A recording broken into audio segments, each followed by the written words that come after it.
খুব বেশি যে প্রশ্নটি করা হয়েছে সেটি হচ্ছে জানতে চাওয়া হয়েছে 7 ভাগে কুরবানি করা যাবে কিনা। এই ধরনের প্রশ্ন কিন্তু আমরা আগে শুনতাম না। রিসেন্টলি কিছু কিছু স্কলারদের আলোচনা বা এতে করে লোকজন হয়তো বিভ্রান্তিতে ভোগেন কিংবা একটা ধোঁয়াশা তৈরি হয়, ফলে এই প্রশ্নটি করা হচ্ছে। আমরা আবহমান কাল থেকে আমাদের প্রিয় মাতৃভূমি বাংলাদেশে হয়তো ছাগল কুরবানি দিয়েছি অথবা গরু কুরবানি দিয়েছি সর্বোচ্চ 7 ভাগে।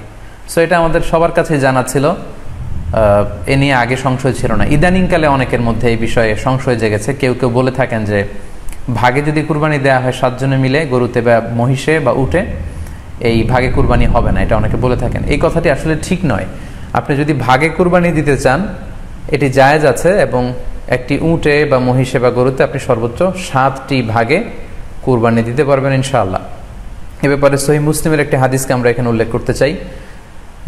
সাইয়েদনা জাবের রাদিয়াল্লাহু তাআলা আনহু থেকে বর্ণিত, তিনি বলেন, ক্বালা হাজাজনা মা রাসূলিল্লাহি সাল্লাল্লাহু আলাইহি ওয়াসাল্লাম, আমরা আল্লাহ রাসূল সাল্লাল্লাহু আলাইহি ওয়াসাল্লামের সাথে হজ করেছি। ফানাহারনাল বাঈরা আন সাবআ, সেখানে আমরা উট কুরবানি দিয়েছি 7 জনের পক্ষ থেকে। ওয়াল বাকারাতা আন সাবআ, আর আমরা সেখানে গরু কুরবানি দিয়েছি 7 জনের পক্ষ থেকে। খুব সুস্পষ্ট, একটি উটে ওনারা 7 জন অংশগ্রহণ করতেন, একটি গরুতে 7 জন অংশগ্রহণ করতেন।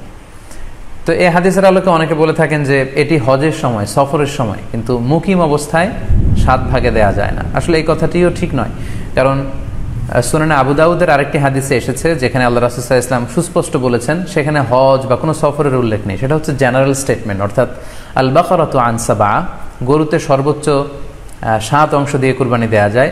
ওয়াল জাযুরু আন সাবআ, আর উটের ক্ষেত্রেও সর্বোচ্চ 7 অংশ দিয়ে কুরবানি দেয়া যায়। তো এই হাদিস, দ্বিতীয় যে হাদিসটি উল্লেখ করলাম, এটা হচ্ছে জেনারেল স্টেটমেন্ট।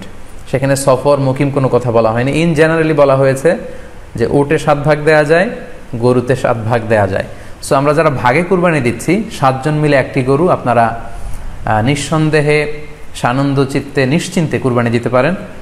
সহিহ হাদিসের আলোকে এটি সাব্যস্ত, এতে কোনো সমস্যা নেই ইনশাল্লাহ। তবে ভাগে কুরবানিতে কিংবা যৌথ কুরবানিতে কয়েকটি বিষয় আমাদেরকে খেয়াল রাখতে হবে। নাম্বার 1 হচ্ছে নিয়ত। আপনাদের ইন্টেনশনটা ক্লিয়ার হতে হবে। প্রত্যেকেরই যাতে একই ইন্টেনশন থাকে, সবারই যাতে ইন্টেনশন থাকে যে শুধুমাত্র আল্লাহ তাআলার সন্তুষ্টির জন্য আমরা এই কুরবানি দিচ্ছি। এখানে কয়েকজনের যদি ইন্টেনশন থাকে যে আল্লাহর সন্তুষ্টি, অন্যজনের যদি নিয়তে ঝামেলা থাকে, তাহলে কিন্তু কুরবানিটা প্রশ্নবিদ্ধ হয়ে যাচ্ছে। কারণ ইন্নামাল আমালু বিন্নিয়াত, ইয়ানি ইন্নামা সাওয়াবুল আমালি বিন্নিয়াত, সমস্ত কাজের প্রতিদান দেয়া হবে আপনার ইন্টেনশন বা নিয়তের উপর ভিত্তি করে। সো এজন্য যারা খুব বেশি মুখলেস, খুব বেশি মুত্তাকি, তারা অনেক সময় যৌথ কুরবানি দিতে চান না। তাদের সামর্থ্য না থাকলে ছোট একটা ছাগল দিয়ে তারা একাকি কুরবানি দিতে চান। এটা safe, he want to be in the safer side. কারণ যৌথ কুরবানি দিতে দিতে যে কার মনে কি চিন্তা, কার মনে কি নিয়ত, আমরা কিন্তু কিছু জানি না। সো যদি যৌথ কুরবানি দেন, কুরবানির আগে সবাইকে এটা কনসার্ন করে দেওয়া, রিমাইন্ডার দেওয়া যে ভাই আমাদের এই কুরবানিটা হবে শুধুমাত্র কেবলমাত্র আল্লাহ তাআলা সন্তুষ্টির জন্য, অন্য কোনো নিয়ত যেন না থাকে, তাহলে কিন্তু আমাদের কুরবানি বরবাদ হয়ে যাবে। এটা হচ্ছে প্রথম কনসার্ন। 2 নম্বর কনসার্ন হচ্ছে হালাল উপার্জন দিয়ে কুরবানি হতে হবে। যৌথ কুরবানিতে কেউ কেউ যদি এমন থাকে যাদের উপার্জন হালাল না, সেই কুরবানি কিন্তু আল্লাহ তাআলার দরবারে কবুল হবে না। সো এটা খুব গুরুত্বপূর্ণ একটা বিষয়। আরেকটা হচ্ছে লৌকিকতা। লৌকিকতা যদি থাকে তাহলেও কুরবানি কবুল হবে না। যৌথ কুরবানিতে কারো যদি এটা থাকে যে আমার গরুটা সবচেয়ে বড়, আমাদের গরুটা এলাকার সবচেয়ে বড় গরু, এবং সবাইকে বলে বেড়াচ্ছে যে এইবারের গরুটা সবচেয়ে বড় হয়েছে, আমার চেয়ে বড় গরু কেউ দিতে পারে না এই এলাকায়। তো এই জাতীয় যদি লৌকিকতা প্রবণতা কারোর মধ্যে থাকে, তাহলেও কিন্তু তার কুরবানি কবুল হবে না। সো যৌথ কুরবানি যদি আপনারা দিতে চান, এই বিষয়গুলো আমাদেরকে খেয়াল রাখতে হবে।